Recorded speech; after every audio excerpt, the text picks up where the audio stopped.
नमस्कार दोस्तों। आज आरटी एक्ट की जो अगली क्लास है उस अगली क्लास में आप सबका स्वागत है। हम पढ़ चुके थे अध्याय नंबर 1, पूरा का पूरा हमने पढ़ लिया था। अध्याय नंबर 1 में हमने दो धाराएं पढ़ी थी। एक धारा थी 1 और दूसरी धारा थी 2। धारा 1 क्या कहती थी? धारा 1 में मैंने कहा था नाम क्या है? RT act 2009। मैंने कहा घर का पता दो। पता में क्या है? परिभाषा। परिभाषा किसकी पढ़ी थी? शिक्षा की। शिक्षा कौन लेगा? बालक। बालक कैसा हो सकता है? वंचित हो सकता है। और आपके कैसा हो सकता है? बालक या तो वंचित हो सकता है या आपके अभावग्रस्त हो सकता है। और आपके शिक्षा देने की जिम्मेदारी किसकी? समुचित सरकार की। समुचित सरकार की। समुचित सरकार किसके थ्रू देगी? स्थानीय सरकार के थ्रू। अरे स्थानीय सरकार के थ्रू। और बालक को शिक्षा कहाँ पे दी जाएगी? विद्यालय में। कितने प्रकार के विद्यालय? 4 प्रकार के। क्या मदरसे को आरटी एक्ट 2009 में शामिल किया जाता है? क्या वैदिक शिक्षण संस्थानों को आरटी एक्ट 2009 में शामिल किया जाता है? नहीं किया जाता है। यहाँ तक मैंने करवा दिया था। अब अगला है अध्याय number 2, chapter number 2। Chapter number 2 इसमें जो सबसे पहले आती है धारा 3। इसमें 3, 4 और 5 धाराएं आती हैं। तो धारा नंबर 3 अध्याय नंबर 2। अध्याय नंबर 2 लगाइए फटाफट हेडिंग। और इसमें जो धाराएं आती है 3 आती है, 4 आती है और 5 आती है। धारा 3 कहती है, क्या कहती है? धारा 3 6 से 14 वर्ष के बालक बालिका को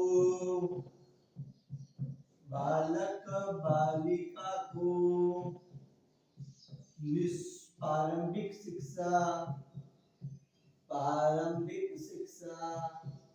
6 से 14 वर्ष के बालक बालिकाओं को, कौन से बालक बालिकाओं को? प्रारंभिक शिक्षा। 6 से 14 वर्ष के बालक बालिकाओं को प्रारंभिक शिक्षा कक्षा 1 से 8 तक की शिक्षा को प्रारंभिक शिक्षा कहते हैं। 6 से 14 वर्ष के बालक बालिका को प्रारंभिक शिक्षा निःशुल्क व अनिवार्य रूप से प्रदान की जाएगी। निःशुल्क व अनिवार्य रूप से, निःशुल्क व अनिवार्य रूप से प्रदान की जाएगी। प्रदान की जाएगी। प्रदान की जाएगी। 6 से 14 वर्ष के बालक बालिका को निःशुल्क व अनिवार्य रूप से शिक्षा प्रदान की जाएगी। कौन सी शिक्षा प्रदान की जाएगी? प्रारंभिक शिक्षा प्रदान की जाएगी। मतलब धारा 3 में बच्चा कहता है, धारा 3 में बच्चा कहता है भैया शिक्षा तो लूंगा, लेकिन हिंदुस्तान के अंदर सबसे बड़ी ये बात है कि अगर आप अच्छी चीज अगर पैसों के साथ दोगे तो अच्छी चीज अगर पैसों के साथ दोगे तो कोई नहीं लेने वाला है। उसे लेने के लिए जो भी आएगा वो आपके ऊपर डाउट करेगा, क्या बता पैसा मेरा वेस्ट तो नहीं चला जाएगा, ये तो नहीं होगा, वो तो नहीं होगा। लेकिन अगर वही चीज अगर आप फ्री में देते हो, फ्री में, जिसको नहीं चाहिए वो भी ले लेता है। फोकट का माल सबको भाता है। इसीलिए गवर्नमेंट ने कहा, हिंदुस्तानी का माइंड लॉजी है कि फ्री में हर चीज पसंद आती है, इसलिए शिक्षा को फ्री में दे दो। क्या दे दो? बालक कहता पैसा नहीं है, शिक्षा तो चाहिए लेकिन पैसा नहीं है। तो बालक को कहा बेटा आप चुपचाप पढ़ ले, जैसे पैसा नहीं लेंगे तो निःशुल्क व अनिवार्य रूप से प्रारंभिक शिक्षा दी जाएगी। धारा 3 कहती है। धारा नंबर 4। धारा नंबर 4 आयु के अनुसार प्रवेश। आयु के अनुसार प्रवेश। आयु के अनुसार प्रवेश अब देखा निःशुल्क देंगे शिक्षा, चुपचाप आ जा और पढ़ ले। तो पढ़ने के लिए आने के लिए उसको क्या चाहिए, प्रवेश देना पड़ेगा। और जब भी बच्चा स्कूल में प्रवेश लेता है या ड्रॉप आउट बालक है, बच्चा स्कूल में प्रवेश लेगा और या कोई ड्रॉप आउट बालक है अगर वो पुनः अपनी पढ़ाई वापस शुरू करना चाहता है, स्कूल में प्रवेश लेता है, तो ऐसे बालकों को उनकी आयु के अनुसार प्रवेश दिया जाएगा। ड्रॉप आउट बालक के द्वारा अगर प्रवेश दिया जाए, ड्रॉप आउट बालक के द्वारा, ड्रॉप आउट बालक के द्वारा विद्यालय में प्रवेश लेने पर, विद्यालय में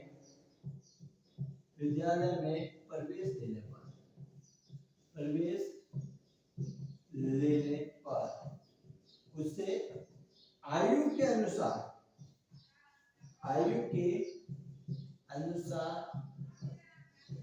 कक्षा में प्रवेश दिया जाएगा।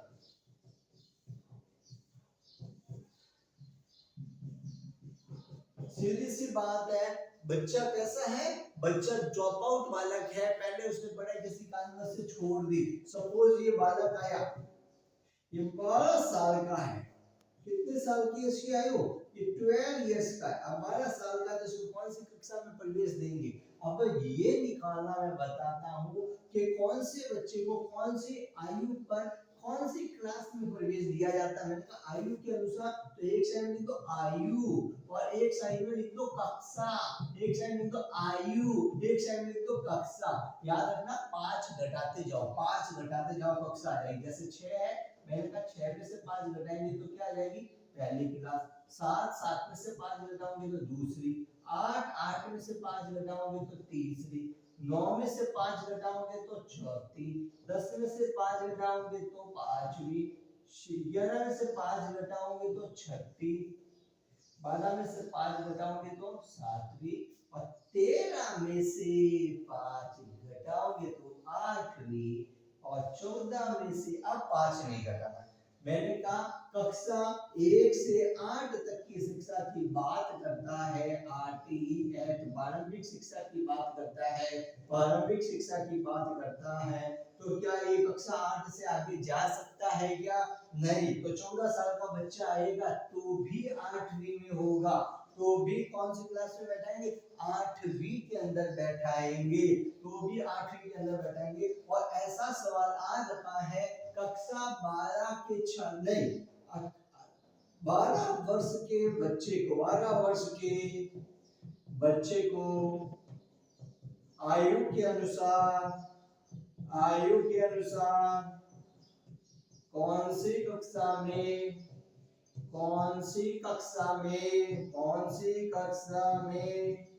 प्रवेश दिया जाएगा। कक्षा 12 वर्ष के बच्चे को आयु के अनुसार कौन सी कक्षा में प्रवेश देंगे। अरे 12 साल का बच्चा है, 12 घटा दो, 12 घटाने पर 12 में से मैंने कहा 5 लेस कर लो तो कौन सी क्लास आ जाती है, 12 में से 5 लेस करने पर 7वीं क्लास आ जाती है। और ऐसे करके भी देख सकते हो। तो कक्षा 6 से लगाकर 14 वर्ष के बालक को कक्षा 8वीं तक प्रवेश दिया जाता है। तो आयु का बच्चा, आयु हमें यहाँ से ही लेनी है, 14 वर्ष तक की ही आयु ली जाएगी और यहाँ तक की कक्षा ली जाएगी। आप चाहो तो याद रखने के लिए पहले 5 घटाते हैं और लास्ट में 6 घटाते हैं, ये भी ध्यान रख सकते हो। नहीं तो क्या 8 से आगे औकात नहीं है आरटीई एक्ट की औकात 8वीं कक्षा तक की है, 14 साल की उम्र तक की है, तो 14 से आगे की उम्र तक की नहीं है। पर इसमें एक नोट करने वाली बात है, वो नोट करने वाली बात इतनी सी है, अगर बालक ड्रॉप आउट बालक को आयु के अनुसार प्रवेश दिया जाता है, आयु के अनुसार प्रवेश दिया जाता है, तो पिछली कक्षाओं का पिछली कक्षाओं का उससे ज्ञान देने के लिए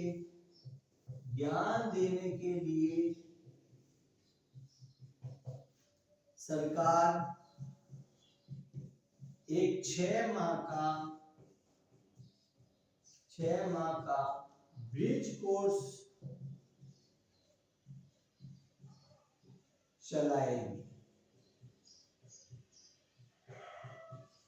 ब्रिज कोर्स की व्यवस्था करेगी 6 माह का। अगर कोई ड्रॉप आउट बालक है और उसको आयु के अनुसार प्रवेश दिया जाता है तो सरकार उसके पिछले ज्ञान को बनाए रखने के लिए पिछली कक्षाओं का ज्ञान तो लिया ही नहीं है और सीधा आगे आ गया बाबूजी, तो ऐसे आदमी को पिछली कक्षा का ज्ञान देने के लिए सरकार क्या करती है, एक 6 माह का ड्रॉप आउट बालकों के 6 माह का ब्रिज कोर्स चलाती है। तो यहाँ पे कौन चलाती है, सरकार चलाती है। किस बालक के लिए, जिसने आयु के अनुसार जिससे प्रवेश मिला है। इस बालक को पिछली कक्षा का ज्ञान देने के लिए, कौन सी कक्षा का, पिछली कक्षा का ज्ञान देने के लिए आपके नॉलेज गैप को कम करने के लिए कौन सा कोर्स ले जाते, ब्रिज कोर्स। कौन सा कोर्स, ब्रिज कोर्स।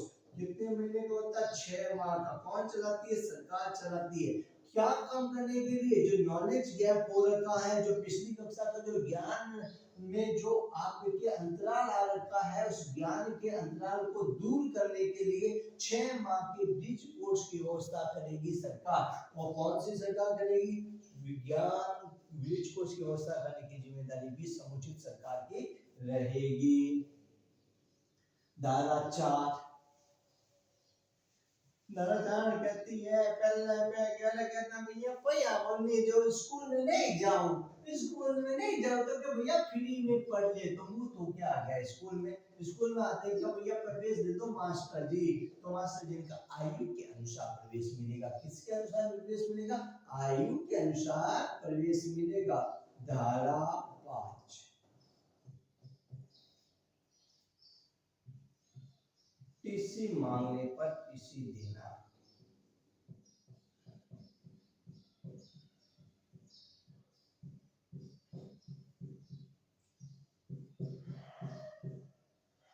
टीसी का होगा ट्रांसफर सर्टिफिकेट। कौन सा सर्टिफिकेट, ट्रांसफर सर्टिफिकेट।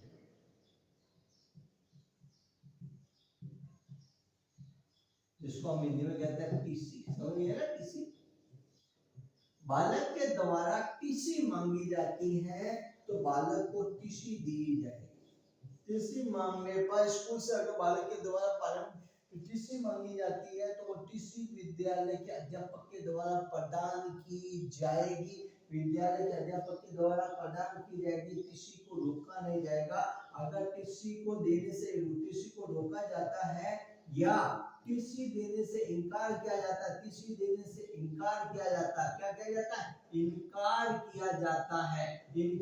किया जाता है तो विद्यालय पर अनुशासनात्मक कार्रवाई होगी। कौन सी कार्रवाई होगी, विद्यालय पर अनुशासनात्मक कार्रवाई होगी।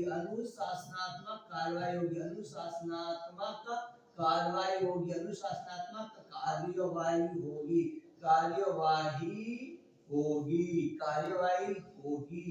तो मैंने कहा अनुशासनात्मक कार्रवाई होगी। टीसी मांगने पर चुपचाप बच्चे को टीसी दे दो, टीसी को मत रोको, क्योंकि टीसी को रोकने का अधिकार नहीं है। लेकिन आपने वास्तविक जीवन में देखा होगा, स्कूल का मास्टर कहता है टीसी तो मत लो। टीसी तो बड़ा प्राइवेट स्कूल जो का मास्टर होता है वो बड़ा शातिर और बड़ा चालू दिमाग का आदमी होता है। जब आप टीसी लेने जाते हो तो आपको कहता है भैया टीसी तो मत लो, टीसी लेके क्या करोगे, ऐसी पढ़ाई कहाँ पे मिलेगी, अपनी तो घर की स्कूल है। मेरे जैसा हो तो कहते भाई आपने तो घर की स्कूल है तो तू फीस मत ले, अरे तू फीस मत ले। तो सिंपल सी बात है, वो टीसी मांगेगा तो टीसी देने का अधिकार है बच्चे को, और बच्चे को टीसी लेने से कोई नहीं रोक सकता। अब याद करने का सिंपल सा तरीका है, धारा 3 में कहता है कि अच्छा कि मैं तो स्कूल को नहीं जाऊंगा, तो पैसा को नहीं है, मतलब पैसे नहीं है, मैं स्कूल कैसे जाऊं, मेरे पास पैसे नहीं है। गवर्नमेंट ने कहा मैं तुझे प्राथमिक शिक्षा फ्री में दे देती हूँ, अब तो आजा स्कूल। स्कूल गया कि मैं मास्टर जी मुझे प्रवेश दे दो, तो प्रवेश धारा 4 में आयु के अनुसार मिलेगा। प्रवेश धारा 4 में आयु के अनुसार दिया जाएगा। किसके अनुसार दिया जाएगा? आयु के अनुसार धारा 4 में प्रवेश दिया जाता है। और धारा 5 में कहता है मैं स्कूल को नहीं जाऊं, मैं स्कूल नहीं जाने वाला हूँ, मुझे स्कूल नहीं जाना है, मुझे मेरी टीसी दे दो। क्या दे दो? टीसी दे दो, मुझे मेरी टीसी दे दो। ये 3 सेक्शन होते हैं अध्याय नंबर 2 के अंदर और धारा 3, धारा 4, धारा 5 में। बात खत्म। अब लेते हैं अध्याय नंबर 4।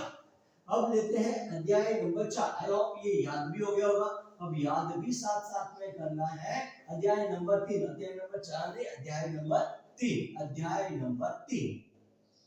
अध्याय नंबर 3, इसमें 6 से 11 सेक्शन होंगे। कितनी धाराएं होगी? 6 से 11 धाराएं होगी। अध्याय नंबर 3 है।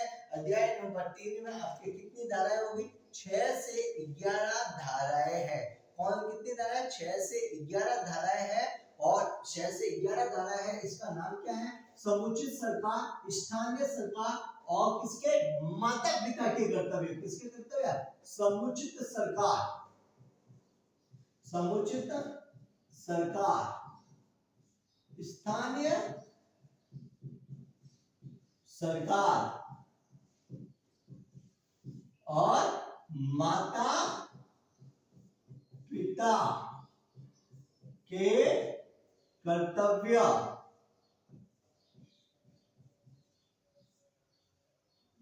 समुचित सरकार का कर्तव्य, स्थानीय सरकार का कर्तव्य, माता पिता के कर्तव्य। क्या वाकई में यही बात आएगी? हाँ यही बात है। अब मैंने कहा बच्चे ने जिद कर लिया मैं तो स्कूल को नहीं जाऊं, स्कूल आगे बढ़ी, बीच में उस समय बाबे आते, बाबे उठा के ले जाते, मुझे तो डर लगता, मैं तो स्कूल नहीं जाऊं। अच्छा, तो स्कूल को घर के पास लेके आने की जिम्मेदारी, बालक को शिक्षित करने की जिम्मेदारी किसकी है? समुचित सरकार की है। तो धारा नंबर 6, धारा नंबर 6, विद्यालय की व्यवस्था करना। विद्यालय की व्यवस्था की जिम्मेदारी,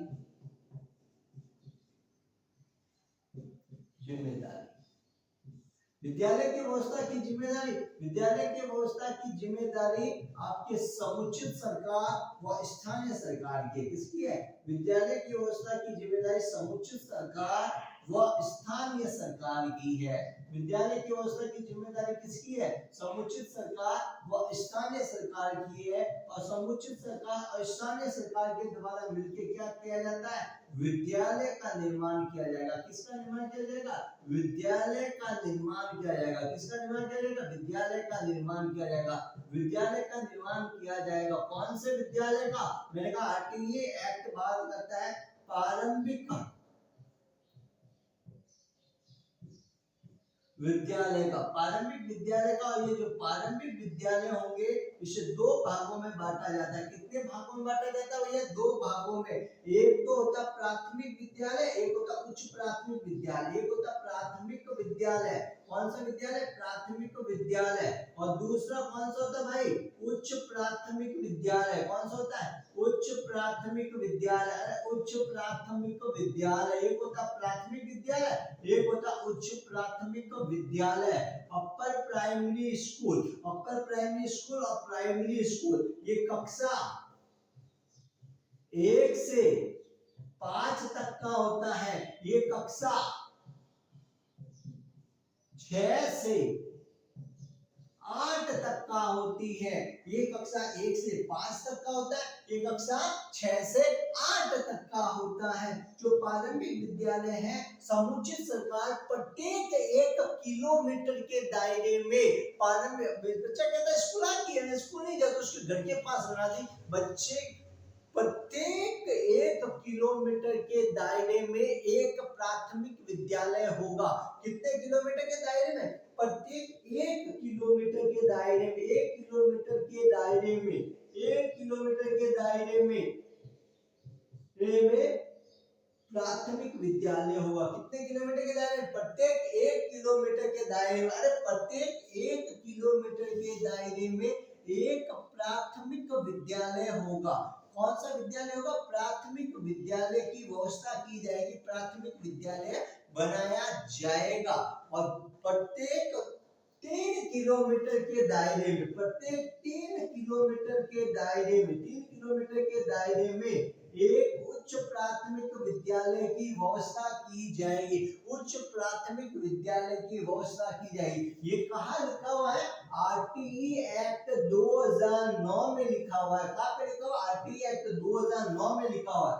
परंतु राजस्थान में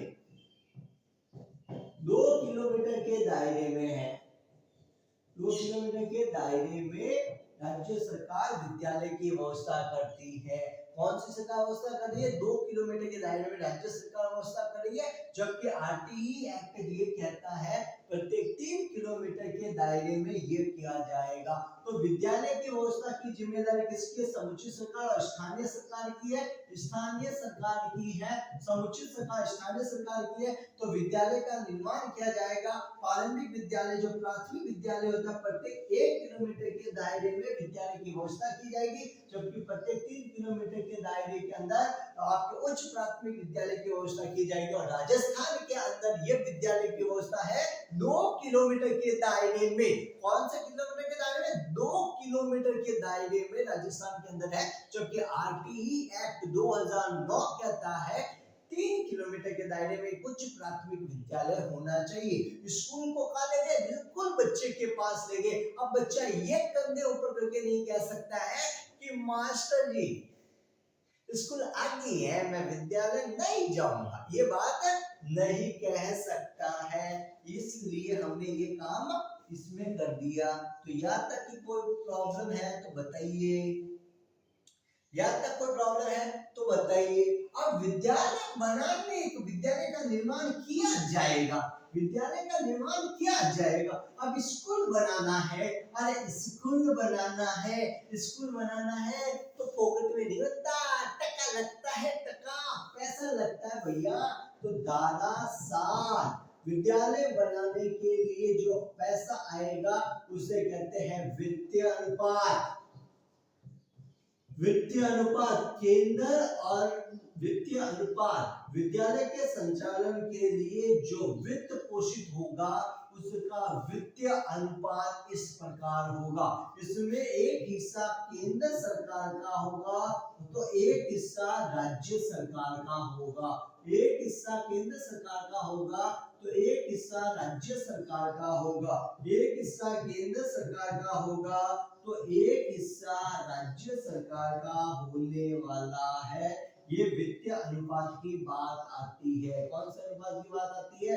ये वित्तीय अनुपात की बात आती है। एक हिस्सा केंद्र सरकार का होगा, एक हिस्सा राज्य सरकार का होगा और ये वित्तीय अनुपात की बात आती है। कौन से अनुपात की बात आती है? वित्तीय अनुपात की बात आती है।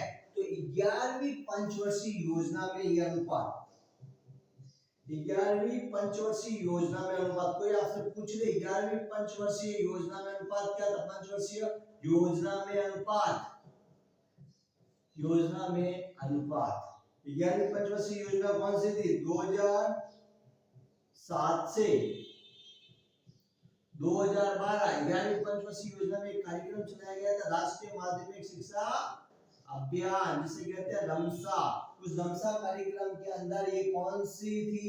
55:45, 55:45, 55:45 रमसा कार्यक्रम में थी। अब 12वीं पंचवर्षीय योजना में ये कौन सा कितना अनुपात था? 12वीं पंचवर्षीय योजना में अनुपात, 12वीं पंचवर्षीय योजना में अनुपात, 12वीं पंचवर्षीय योजना में अनुपात, 12वीं पंचवर्षीय योजना में अनुपात कितना हो गया? बढ़ गया। 55 से 10 जोड़ दो, 65:35। एक तरफ 10 जुड़ेगा तो एक तरफ घटेगा, एक तरफ जुड़ेगा तो एक तरफ घटेगा। कितना हो गया? 65:35, 65:35, 65:35। अनिल बोर्डे कमेटी में अनिल बोरदई कमेटी ने कितना दिया? अनिल बोरदई कमेटी ने दिया 68:32, 62:32। और अभी एक अभियान चलता है जो 2018 में शुरू हुआ, समसा अभियान, समग्र शिक्षा अभियान। इसमें कितना अनुपात है? 60:40। वर्तमान में 60:40 है। कितना है? 60:40 है। वर्तमान में कितना है? 60:40 है। तो आधार अनुपात अगर कोई पूछे तो 65:35 है, और आपके अनुशंसा अनुपात पूछे तो 60:40 और 68:32 है। आई बात समझ में? तो ये 60:40 है। इसी को हम क्या कहते हैं? इसको आधार अनुपात कहा जाता है। आरटीई एक्ट में आधार वित्तीय अनुपात कौन सा है जो वर्तमान में प्रचलित है? आधार वित्तीय अनुपात समसा कार्यक्रम का 60:40 है। कौन सा है? 60:40 आधार अनुपात है। जबकि प्रस्तावित अनुपात कोई पूछे 68:32 आपके प्रस्तावित अनुपात है। कौन सा अनुपात है? प्रस्तावित अनुपात है आपके। कौन सा? प्रस्तावित अनुपात 68:32 है। प्रस्तावित अनुपात, अरे सॉरी, आधार अनुपात यहाँ पे लिख दिया। आधार अनुपात तो ये है जो जिसको आधार बना के हमने चला था। तो आधार अनुपात अगर कोई पूछे तो आधार अनुपात है, अरे आधार अनुपात 12वीं पंचवर्षीय योजना में बनाया था। 65:35 था, 65:35 था। लेकिन वर्तमान में प्रचलित जो अनुपात है जिसकी हम अनुशंसा कर रहे हैं, तो अनुशंसा अनुपात है। अरे अनुशंसा अनुपात है 60:40। वर्तमान में अनुशंसा अनुपात कितना है? 60:40 है। प्रस्तावित अनुपात कौन सा है? अनिल बोरदई कमेटी ने जो प्रस्ताव रखा था उसे प्रस्तावित अनुपात कहते हैं। और वो कितना है भैया? वो 68:32 है। 68:32 है। तो समसा कार्यक्रम में 60:40 था, जो हमारे लिए एक अनुशंसा अनुपात है। अनिल बोरदई कमेटी ने जो प्रस्ताव रखा वो प्रस्तावित अनुपात 68:32 है। और आधार अनुपात कोई पूछे 12वीं पंचवर्षीय योजना में 65:35 में दिया गया था। 12वीं पंचवर्षीय योजना में 65:35 दिया गया था। यहाँ तक अगर वित्तीय अनुपात की बात समझ में आई है तो आगे चलते हैं। तो इसी बीच एक कहानी आती है, उसे कहते हैं कि भारत में कुछ राज्य पूर्व में है। जो पूर्व में राज्य है उसे कहते हैं पूर्वोत्तर राज्य। कौन सा राज्य? पूर्वोत्तर राज्य। उत्तराखंड, जम्मू कश्मीर। पूर्वोत्तर राज्य उत्तराखंड और जम्मू कश्मीर। 7 के बाद 8 पूर्वोत्तर राज्य उत्तराखंड और जम्मू कश्मीर। पूर्वोत्तर राज्य उत्तराखंड और जम्मू कश्मीर, ये एक है 7 राज्य। पूर्वोत्तर राज्य कितने से होता है? 7 है। उत्तराखंड कितना? एक है। और ये एक है। टोटल 9 राज्यों के अंदर। कितने राज्यों में? 9 स्टेट के अंदर, 9 राज्यों में।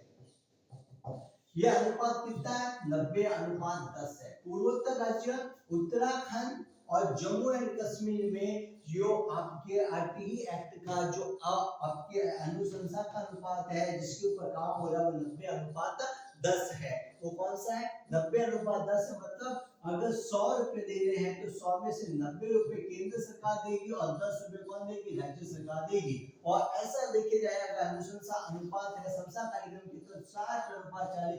60 रुपए आपके अन्य राज्यों में केंद्र सरकार देती है और 40 रुपए अन्य राज्यों के अंदर आपके राज्य सरकार के द्वारा दिए जाते हैं समसा कार्यक्रम के तहत। और अनुशंसा अनुपात भी इसका यही है। तो धारा 7 आई समझ में। धारा 6 कहती है विद्यालय की व्यवस्था करो। विद्यालय की व्यवस्था करने के लिए भवन बनाना पड़ेगा। 1 किलोमीटर 3 किलोमीटर के हमने वादे तो कर दिए, अब वादे नहीं रह जाए आधे कर दो तुम सारे वादे, वो नहीं रह जाए आधे, इसलिए उनको आधा नहीं करने के लिए हमने क्या किया?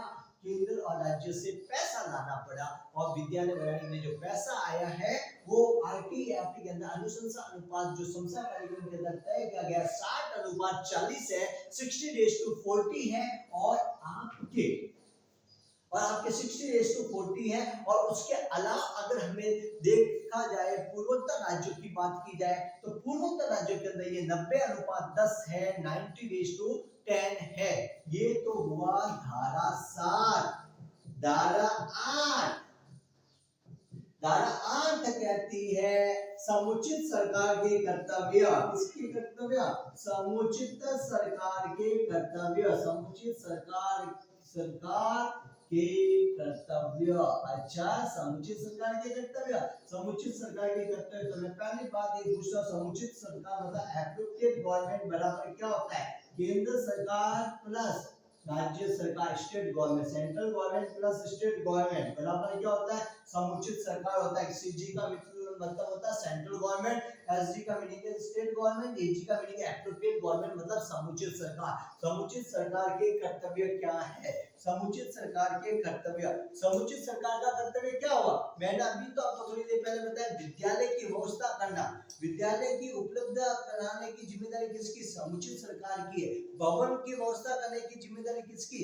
समुचित सरकार की है। प्रशिक्षित शिक्षकों की व्यवस्था करने की जिम्मेदारी, अरे प्रशिक्षित शिक्षकों की व्यवस्था करने की जिम्मेदारी, प्रशिक्षित शिक्षकों की व्यवस्था करने की जिम्मेदारी भी समुचित सरकार की है। तो समुचित सरकार की जो जिम्मेदारी है, एप्रोप्रिएट गवर्नमेंट की 3 जिम्मेदारी होती है। कितनी जिम्मेदारी भैया? 3 जिम्मेदारी। तो 3 बातें तो इसको ध्यान रखनी है। पहली बात तो ये, विद्यालय के भवन की व्यवस्था करने की जिम्मेदारी, विद्यालय के भवन को व्यवस्था करने की जिम्मेदारी समुचित सरकार की है। पहली बात खत्म। विद्यालय के भवन की व्यवस्था करने की जिम्मेदारी किसकी? समुचित सरकार की। विद्यालय भवन बन गया, विद्यालय भवन बन गया तो भवन के अंदर कौन होने चाहिए? अरे भवन के अंदर कौन होने चाहिए? बालक होने चाहिए। और बालक को पढ़ाने के लिए कौन होने चाहिए? अध्यापक होने चाहिए। कौन होने चाहिए? बालक को पढ़ाने के लिए अध्यापक होने चाहिए। तो बालकों को शिक्षा देने की जिम्मेदारी और अध्यापकों की व्यवस्था करने की जिम्मेदारी किसकी?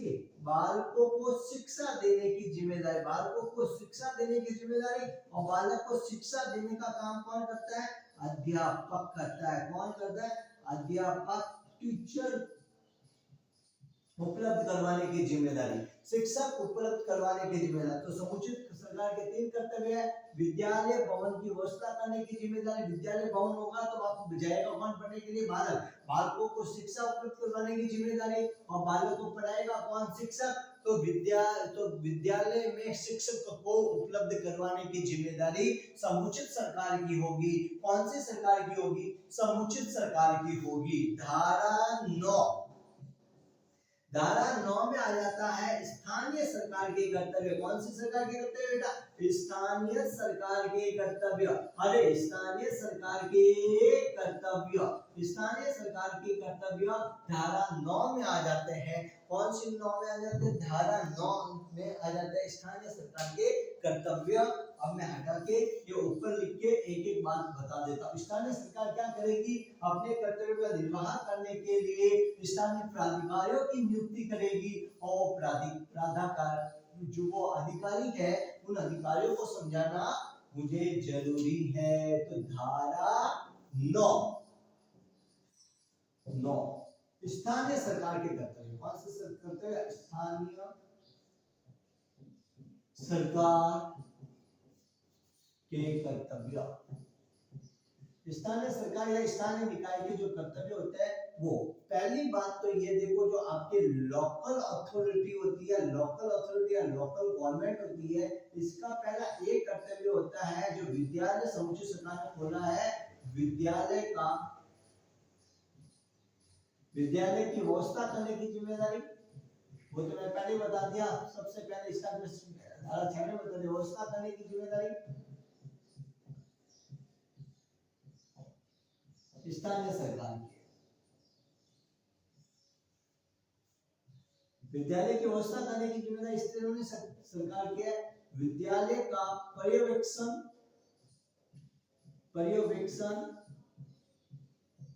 व निरीक्षण करने की जिम्मेदारी, इंस्पेक्शन करने की जिम्मेदारी, समय समय पर विद्यालय का पर्यवेक्षण व निरीक्षण इंस्पेक्शन करने की जिम्मेदारी समुचित सरकार की है। केंद्र और राज्य के द्वारा बनाई गई योजना को स्थानीय अधिकारियों के माध्यम से विद्यालय तक पहुंचाने की जिम्मेदारी किसके द्वारा? केंद्र सरकार और राज्य सरकार।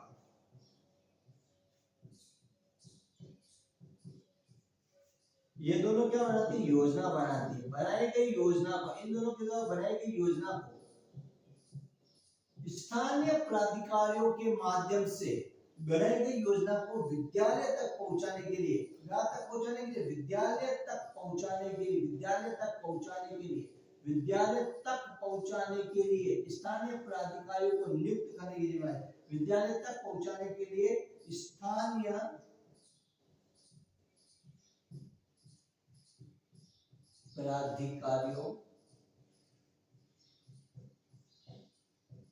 को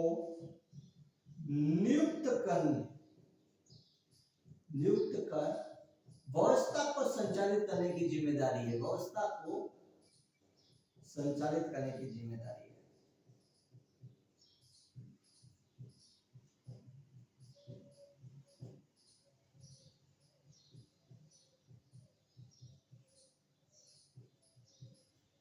केंद्र और राज्य सरकार के द्वारा जो योजनाएं बनाई जाती है उससे विद्यालय तक पहुंचाने के लिए स्थानीय प्राधिकारी को नियुक्त करके व्यवस्था को संचालित करने की जिम्मेदारी भी स्थानीय सरकार की है। वो देखेगी कि जो काम कर रहे हैं वो अधिकारी वो काम कर रहे हैं या नहीं कर रहे, अपने कर्तव्य का निर्वाह बराबर कर रहे हैं या नहीं कर रहे हैं, तो उनको कर्तव्य का निर्वाह करवाने की जो जिम्मेदारी होती है वो स्थानीय प्राधिकारी की होती है। तो कौन कौन से स्थानीय प्राधिकारी को कैसे कैसे नियुक्त करता है उसके बारे में देख लो एक बार। तो मैंने सबसे पहले बात बताई, क्या बताई? केंद्र और राज्य सरकार के द्वारा जो केंद्र और राज्य सरकार के द्वारा, कौन से सरकार के द्वारा? राज्य सरकार के द्वारा जो योजना बनाती है उसे राज्य स्तर की नोडल एजेंसी आपके जिला स्तर पे, उसे ब्लॉक स्तर पर, फिर विद्यालय स्तर पर पहुंचाने का जो काम होता है वो इनके द्वारा किया जाता है। तो मैं बताता हूँ, केंद्र सरकार के द्वारा बनाई जाती है योजना और राज्य सरकार के द्वारा बनाई जाती है योजना। इस योजना को हमारा एंड जो एम होता है वो विद्यालय तक पहुंचाना, कहां तक पहुंचाना? स्कूल तक पहुंचाना है। तो इसे स्कूल तक पहुंचाने के लिए स्थानीय प्राधिकारियों की नियुक्ति की जाती है। राज्य स्तर पर यह काम करता है और RCSE, Rajasthan council of school education. इसका पूरा नाम क्या है? Rajasthan council of school education. Rajasthan council of school education. कौन सा education? School education. Rajasthan council of school education राज्य स्तर पर आपके केंद्र और राज्य सरकार की योजना को राज्य स्तर पर पहुंचाने की जो जिम्मेदारी होती है वो RCSE की होती है, Rajasthan council of school education की होती है। ये जिला स्तर पर इसको भेजता है और जिला स्तर पर कौन होता है? ये इस योजना को कहां पे भेजेगा? जिला स्तर पर। कौन से स्तर पर? जिला स्तर पर। जिला स्तर पर कौन काम करता है? CDEO, chief. कौन काम करता है? CDEO, chief district elementary officer. इसका क्या नाम होता है? Chief district elementary officer. CDEO officer, chief district elementary officer जिला स्तर पर काम करता है और ब्लॉक स्तर पर यहाँ पे काम करेगा। अरे ब्लॉक स्तर पर कौन काम करेगा?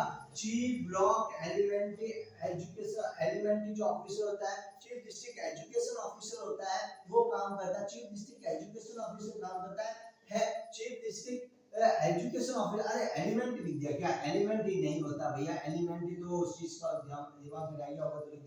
चीफ डिस्ट्रिक्ट एजुकेशन ऑफिसर काम करता है और यहाँ पे काम करता है कौन? CBEO, chief block education officer. कौन सा officer? Chief block education officer. Officer और chief block education officer. Block स्तर पर कौन योजना को पहुंचाता है? ब्लॉक स्तर पर योजना को पहुंचाने का काम करता है chief block education officer. Chief block education officer मतलब केंद्र और राज्य सरकार के द्वारा जो संचालित की जाने वाली योजना है उसे स्थानीय स्तर पर क्रियान्वयन करने के लिए हमें इन प्राधिकारियों की नियुक्ति करनी पड़ती है। RCSE, CDEO, CBEO और पंचायत स्तर पर हमें करना पड़ेगा।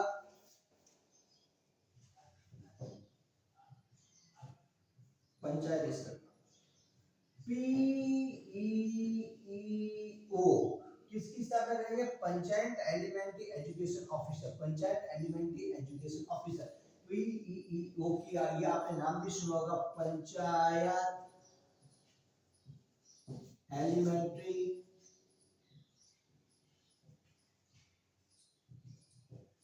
Education officer.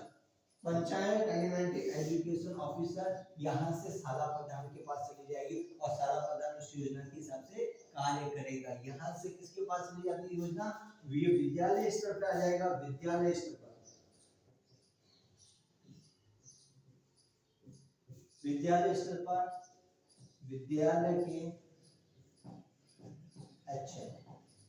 Head master, HM जिसको कहते हैं हेड मास्टर को कहते हैं। तो स्थानीय सरकार का कर्तव्य है कि वो केंद्र और राज्य सरकार की जो योजना बनाती है वो RCSC जो राज्य स्तर पर काम करती है, Rajasthan council of school education, वो योजना को भेजेगी। CDEO chief district education officer को भेजेगी। ब्लॉक स्तर पर वो CDEO भेजेगा चीफ ब्लॉक एजुकेशन ऑफिसर को। चीफ ब्लॉक एजुकेशन ऑफिसर भेजेगा पंचायत एलिमेंट्री एजुकेशन ऑफिसर को और विद्यालय स्तर पे इसको विद्यालय के एचएम के पास भेज दी जाती है। ये धारा 9 में स्थानीय सरकार के कर्तव्य माने जाते हैं। धारा 9 में किसके कर्तव्य माने जाते हैं? स्थानीय सरकार के कर्तव्य माने जाते हैं। धारा 9 की बात यहाँ पे आ जाती है जिसमें स्थानीय सरकार के ये कर्तव्य होते हैं कि पहले विद्यालय की व्यवस्था करो, उचित स्थानीय प्राधिकारी की नियुक्ति करो और उस स्थानीय प्राधिकारी से काम करवाओ। आई बात समझ? क्या करो? स्थानीय प्राधिकारी की नियुक्ति करो और उनसे काम कराओ। धारा 10 विद्यालय की व्यवस्था आपने करी तो माता पिता का कर्तव्य, माता पिता के कर्तव्य। मैंने कहा माता पिता के कर्तव्य आपके इसमें जोड़ा गया था आपके 86वें संविधान संशोधन, वो वाली बात की याद करवा देता। 86वें संविधान संशोधन 2002 के तहत जोड़ा गया था। कौन सा? 51A में मूल कर्तव्य के रूप में 51A में जोड़ा गया था और 11 नंबर वाक्यों में के वाक्य नया जोड़ा था। कौन सा जोड़ा था? के और क्या नया जोड़ा था। ये तो बात आपके मूल कर्तव्य के रूप में माता पिता का मूल कर्तव्य के रूप में जोड़ा गया था। यहाँ पे विद्यालय की व्यवस्था हो गई है, स्थानीय सरकार अपना कर्तव्य निभा रही है, तो माता पिता का कर्तव्य है बालक बालिका को, किसको? बालक बालिका को, बालक बालिका को कौन से? बालक बालिका को पढ़ने के लिए कहाँ भेजे? स्कूल भेजे। बालक बालिका को पढ़ने के लिए कहाँ भेजे? पढ़ने के लिए स्कूल भेजे। कहाँ भेजे? पढ़ने के लिए बालक बालिका को विद्यालय में भेजे। ये माता पिता का कर्तव्य है।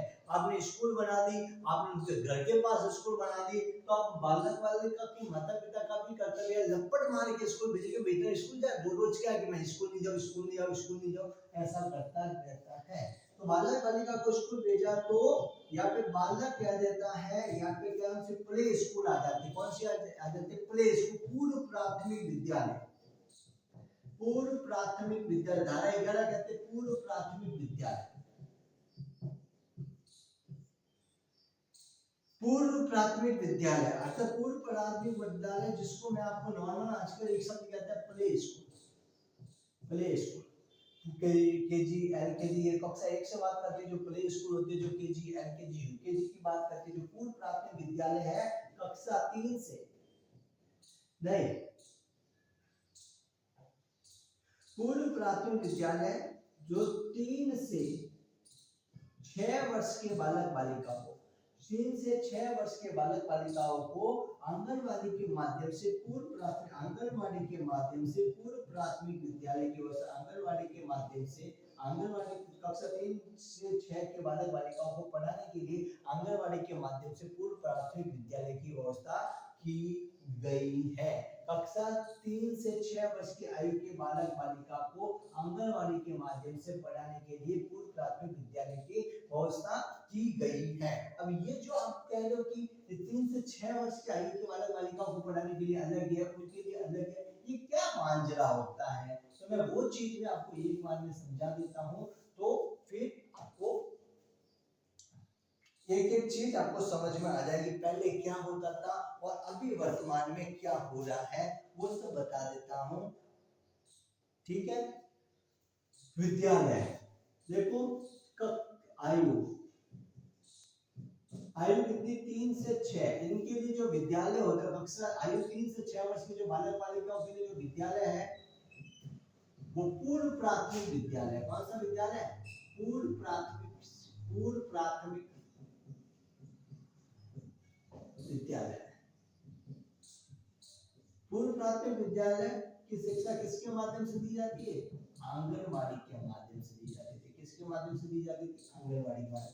6 से 14 वर्ष की बालक बालिकाओं की शिक्षा प्राथमिक विद्यालय के माध्यम से। कौन से विद्यालय के माध्यम से? प्राथमिक विद्यालय या प्रारंभिक विद्यालय के माध्यम से। प्राइमरी स्कूल, प्रारंभिक विद्यालय के माध्यम से। कौन से विद्यालय के माध्यम से?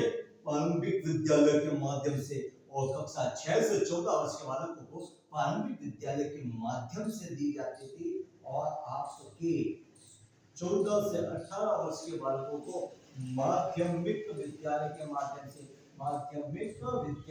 माध्यम से शिक्षा दी जाती थी। कौन क्या दी जाती थी? शिक्षा दी जाती थी। आई बात समझ में? शिक्षा दी जाती थी। अब पहले तो ये चलता था, लेकिन पहले ये अलग अलग कार्यक्रम जो चलते थे, ये रमसा के अंदर चलता था, इनके लिए सर्व शिक्षा अभियान थे, तो ये चलता था। लेकिन वर्तमान में 2018 से समसा कार्यक्रम है। समसा कार्यक्रम 2018 से कौन सा कार्यक्रम है? समसा कार्यक्रम है। समग्र शिक्षा की बात कही गई है। कौन सी बात कही गई है? समग्र शिक्षा की बात।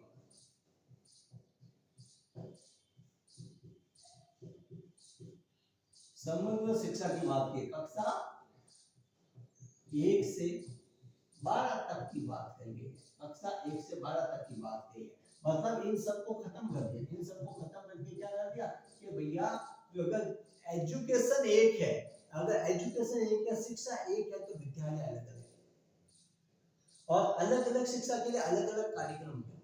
एक ही कार्यक्रम बनाया सबके लिए, समग्र शिक्षा अभियान समसा। और सीधी कक्षा पूर्व प्राथमिक विद्यालय से, एक से नहीं है, कक्षा 1 से नहीं है, पूर्व प्राथमिक विद्यालय। आंगनवाड़ी को तो हमने लिए नहीं, पूर्व प्राथमिक विद्यालय से। कौन से विद्यालय से? पूर्व प्राथमिक विद्यालय से।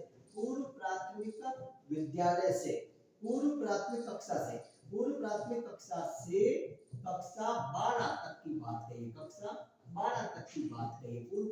पूर्व प्राथमिक कक्षा से कक्षा 12 तक की बात कही गई है समग्र शिक्षा अभियान के अंदर। पहले ये चलता था, पहले ये व्यवस्था थी, अब ये व्यवस्था है। वर्तमान में कौन सी व्यवस्था? अब ये व्यवस्था है। कौन से कार्यक्रम में? समसा कार्यक्रम। कब आया? 2018 में आया। उसके अंदर में क्या किया? पूर्व प्राथमिक विद्यालय से कक्षा 12 तक की कक्षाओं की बात गई है। कौन सी कक्षा तक की बात गई? कक्षा 12 तक की बात कही गई है। तो ये बात आपके एक जो एक्स्ट्रा बात थी, जो मैंने आपको पूरा खेल समझा दिया। होता क्या था पहले और अब होता क्या है। अरे भैया होता क्यों है? जो होना है वो यही होता है। तो जो सेक्शन पढ़े अब तक वो सारे सेक्शन एक साथ बता देता हूँ। सबसे पहला है 1 2 3 4 5 6 7 8 9 10 11। धारा 1 मैंने कहा नाम क्या है? RTE act. घर का पता दो, परिभाषाएं। धारा 3, अब धारा 3 में आ जाता है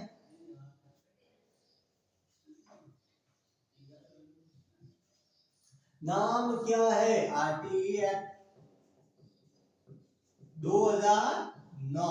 अरे परिभाषा दे दो, परिभाषा बालक की दे दो, शिक्षा की दे दो, विद्यालय की दे दो। और धारा 3 के अंदर आ जाता है आपके शिक्षा कैसी भैया? फ्री में। अरे शिक्षा कैसी? फ्री में। बालक कहता शिक्षा तो मैं नहीं लूं, पैसे नहीं है भैया, नहीं है पैसा, नहीं है तो भैया शिक्षा कैसी दो?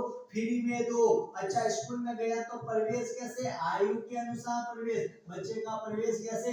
आयु के अनुसार प्रवेश, मतलब -5 कर देना, -5 कर देना और लास्ट में -6। ठीक है, आयु के अनुसार प्रवेश। अब आयु के अनुसार प्रवेश दिया कि स्कूल आ गई है, टीसी दे दो। बच्चा कहता है स्कूल आ गई है, टीसी दे दो। तो टीसी देने की बात धारा 5 में आती है। टीसी देने की बात धारा 5 में आती है। धारा 6 में कहते हैं टीसी दे दो तो अच्छा, तो अब स्कूल बनाओ। फिर क्या बनाएंगे? टीसी दे दो, उसके घर के पास क्या बनाओ? स्कूल बनाओ। तो विद्यालय की व्यवस्था करने की जिम्मेदारी, अरे विद्यालय की व्यवस्था करने की जिम्मेदारी सरकार की है। विद्यालय की व्यवस्था करने की जिम्मेदारी किसकी है? सरकार की है। विद्यालय की व्यवस्था करने की जिम्मेदारी किसकी है? सरकार की है। समुचित सरकार और स्थानीय सरकार दोनों की विद्यालय व्यवस्था करने की जिम्मेदारी है। तो टीसी दे दो, तो टीसी दी तो उसके घर के 1 किलोमीटर के दायरे में आपके प्राथमिक विद्यालय 1 किलोमीटर के दायरे में, उच्च प्राथमिक विद्यालय 3 किलोमीटर के दायरे में, राजस्थान में ये कहां पे? 2 किलोमीटर के दायरे में स्थापित किया जाता है। और फिर जब टीसी दे दी तो विद्यालय की व्यवस्था, हमने कहा कि वो बच्चा कहता है विद्यालय दूर है तो घर के पास लेके आ गए। 1 किलोमीटर के दायरे में विद्यालय जब स्थापित कर दिया, अब विद्यालय बनाने के लिए क्या चाहिए? पैसा चाहिए। पैसा चाहिए तो यह था वित्तीय अनुपात। और वित्तीय अनुपात आपके अनुशंसा का अनुपात कौन सा है? अनुशंसा का अनुपात 60:40 है। और आपके पूर्वोत्तर राज्यों में 90:10 है। 90:10 है। फिर पैसा नहीं है तो विद्यालय बनाने के लिए क्या पैसा चाहिए? तो पैसा कौन देगा? केंद्र सरकार और राज्य सरकार मिलकर देगी। 60:40 के अंदर देगी। विद्यालय बनाने के लिए पैसा आ गया, विद्यालय बन गया। अरे विद्यालय बन गया तो स्थानीय समुचित सरकार के कर्तव्य होंगे। किसके कर्तव्य होंगे? विद्यालय बन गया तो समुचित सरकार का कर्तव्य होगा। विद्यालय बनाने की जिम्मेदारी किसकी? समुचित सरकार का कर्तव्य है कि वो विद्यालय को बनाए। समुचित सरकार का कर्तव्य क्या है? पहली बात तो वो स्कूल को बनाए। क्या बनाए? स्कूल को बनाए। स्कूल में बच्चों के लिए शिक्षा की व्यवस्था करे और शिक्षक की व्यवस्था करे, टीचर की व्यवस्था करे। क्या करे? स्कूल को बनाए, विद्यालय को बनाए, स्कूल को बनाए, स्कूल को बनाए, स्कूल में शिक्षक और बच्चों की व्यवस्था करे। और शिक्षक और बच्चों की व्यवस्था करने की जिम्मेदारी किसकी? समुचित सरकार की। फिर स्थानीय सरकार की जिम्मेदारी, स्थानीय सरकार के कर्तव्य। स्थानीय सरकार का कर्तव्य यही है, वो विद्यालय के लिए जो केंद्र सरकार राज्य सरकार जो योजनाएं बनाई है, उन योजनाओं को विद्यालय तक पहुंचाने के लिए उचित समुचित प्राधिकारियों के माध्यम से ये व्यवस्था करे कि विद्यालय तक वो योजना पहुंचे और उसका क्रियान्वयन हो और उसका वो क्या कर सके? इंस्पेक्शन कर सके। ये धारा 9 की बात आती है। धारा 9 की बात आती है। धारा 9 की बात आती है और धारा 10 कहती है ये धारा 9 में इनके कर्तव्य। अब जब स्थानीय सरकार ने कहा हमने कर्तव्य निभाए तो माता पिता तुम भी कर्तव्य निभाओ। बच्चा स्कूल आता नहीं है, लपड़ मार के स्कूल भेजो या थप्पड़ मार के भेजो, लेकिन बच्चे को स्कूल जरूर भेजो ताकि हम पढ़ा सके। उसके घर तक स्कूल लेके आ गए, लेकिन बालक अभी भी धीरे आता नहीं है। तो बालक ने कह दिया मैं अभी छोटा हूँ, स्कूल कैसे जाऊं? तुम कहते हो 6 से 14 साल के बालक स्कूल जाएंगे, मैं तो 3 साल का हूं। तो 3 से 6 साल के बालकों के लिए आंगनवाड़ी के माध्यम से पूर्व प्राथमिक विद्यालय की व्यवस्था की गई। आंगनवाड़ी के माध्यम से पूर्व प्राथमिक विद्यालय की व्यवस्था की गई। 3 से 6 वर्ष की आयु के बालक बालिकाओं के लिए पूर्व प्राथमिक विद्यालय की व्यवस्था आंगनवाड़ी के माध्यम से की गई है। आई बात समझ में? नहीं आई तो एक बार में वापस धारा 1 कहती है नाम क्या है? RTE act. घर का पता दो। धारा 2 में परिभाषा है। घर का पता दो में परिभाषा है। विद्यालय है, शिक्षा है, बालक है। बात खत्म। धारा 3 आरटीई एक्ट 2009 बच्चा कहता भैया पैसा नहीं है, स्कूल में जाते हैं तो पैसा लगता है, फीस लगती है। तो बालक को सरकार ने कहा फीस मुक्त है, फ्री है, फ्री का माल सबको भाता है। बच्चा दौड़ा दौड़ा आएगा, अरे बच्चा दौड़ा दौड़ा आएगा स्कूल, स्कूल आएगा तो उसका क्या कर दो, आयु के अनुसार एडमिशन, क्या कर दो, एडमिशन, एडमिशन कर दो आयु के अनुसार। धारा 4 कहती है एडमिशन कर दो आयु के अनुसार। बच्चा कहता स्कूल आगी है, 2 दिन का जोश होता है, उसके बाद कहता स्कूल आगी है, और आगी है तो स्कूल बहुत दूर है तो टीसी दे दो। धारा 5 में कहता टीसी दे दो, टीसी मांगने में टीसी देनी पड़ेगी। धारा 5 में कहता टीसी दे दो। तो सरकार ने कहा कोई बात नहीं बेटा, तुझे स्कूल नहीं आना, स्कूल दूर है, स्कूल तेरे घर के पास में बना देंगे। तो विद्यालय की भवन की बनाने की व्यवस्था करने, विद्यालय की व्यवस्था करने की जिम्मेदारी समुचित सरकार की होती है, केंद्र सरकार और राज्य सरकार की होती है। इनका जो अनुशंसा अनुपात है 60:40 है, और 60:40 इनका अनुशंसा अनुपात है। केंद्र और राज्य के बीच में जो अनुशंसा का अनुपात 60:40 है। प्रस्तावित 68:32 है जो बारडोई कमेटी ने प्रस्तावित किया है। और आपके रमसा कार्यक्रम के अंदर कितना था, रमसा में 55:45 था। तो रमसा कार्यक्रम में कितना था, 55:45 था। पूर्वोत्तर राज्य में कितना, 90:10। ये क्या अनुपात होते हैं। अब विद्यालय की व्यवस्था करने की जिम्मेदारी किसकी है, ये तो वित्तीय अनुपात है, ये अगला सेक्शन में बता दिया। ये साका हम विद्यालय की व्यवस्था की बात करें तो धारा 6 कहता है कि विद्यालय की व्यवस्था करने की जिम्मेदारी सेंट्रल गवर्नमेंट और स्टेट गवर्नमेंट की है। ये क्या करेंगे, प्रत्येक 1 किलोमीटर के दायरे में, 1 किलोमीटर के दायरे में कक्षा 1 से 5 तक के, और 3 किलोमीटर के दायरे में, 3 किलोमीटर के दायरे में 6 से 8 तक के विद्यालय की व्यवस्था करेगी। 6 से 8 तक विद्यालय की व्यवस्था करेगी। उसके बाद में आ जाता है विद्यालय बनाने के लिए क्या चाहिए, पैसा चाहिए। पैसा का मीनिंग होता है वित्तीय अनुपात, और वित्तीय अनुपात मैंने बताया सेंट्रल और स्टेट गवर्नमेंट का कितना 60:40 है। इस अनुशंसा अनुपात पूर्वोत्तर राज्यों का कितना है, 90:10 है। कितना है पूर्वोत्तर राज्यों का, 90:10 है।